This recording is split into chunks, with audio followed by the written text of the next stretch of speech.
இன்றே டவுன்லோட் செய்து உங்கள் ஃபேவரட் ஷோக்களை என்ஜாய் பண்ணுங்க. கொஞ்ச நேரத்துக்கு முன்னாடி இவங்க ரெண்டு பேரும் ENT டாக்டர் கிட்ட வந்துட்டு போனாங்க. ஆமாவா இல்லையான்னு கேளுங்க.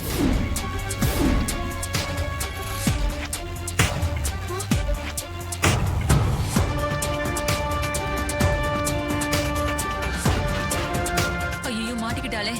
இந்த இசையால என் பொண்ணு வாழ்க்கை போச்சே. காது கேட்காதது தெரியக்கூடாதுன்னு நினைச்சேனே. கடவுளே, இப்ப நான் என்ன பண்றது? நான் எனக்கு காது வலிக்குதுன்னு டாக்டர் போய் பார்த்தேன். அப்ப இவங்களும் வந்து டாக்டர் பார்த்துட்டு போனாங்க.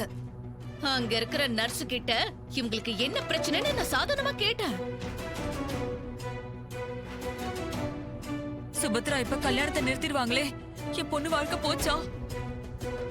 அந்த பொண்ணுக்கு காது கேட்காது. இப்ப இல்ல, சின்ன வயசுல இருந்து கேட்காதான்.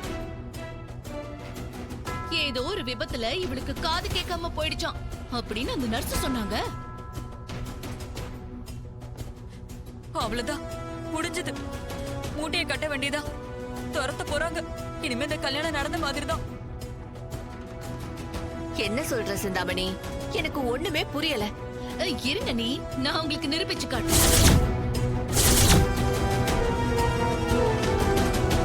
ஐயோ, அசிங்கப்படுத்தி அனுப்ப போறாங்க. நானே உண்மையை ஒத்துக்கிறது நல்லது. இங்க பாருங்க, நீங்க ஒண்ணு நிரூபிக்க வேணாம். நாங்க கிளம்புறோம். வாங்க. எங்க கிளம்புறீங்க?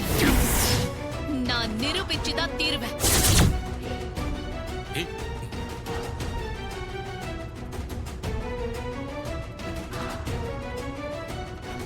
ஹேய், இங்க வா.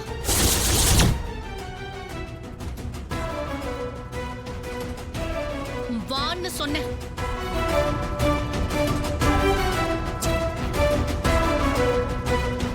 தள்ளு. இசை, இங்க வா. திரும்ப.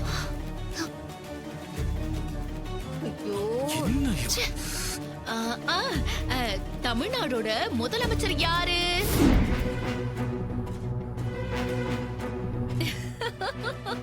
சொன்னல.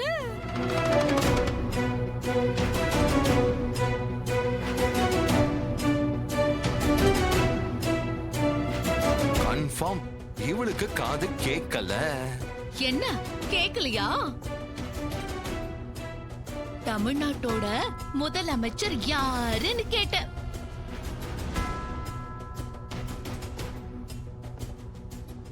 யாரு? தமிழ்நாட்டோட முதலமைச்சர் மு.க. ஸ்டாலின்.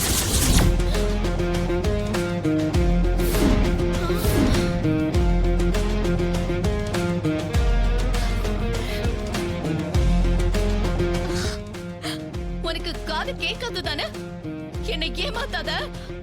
ஏய், உனக்கு காது கேட்காது, எனக்கு தெரியும். ஏமாத்தாத. சிந்தாமணி, நீ போட்டியா கொஞ்சம்? நீயும் அந்த பானுமதி மாதிரியே பேசுற.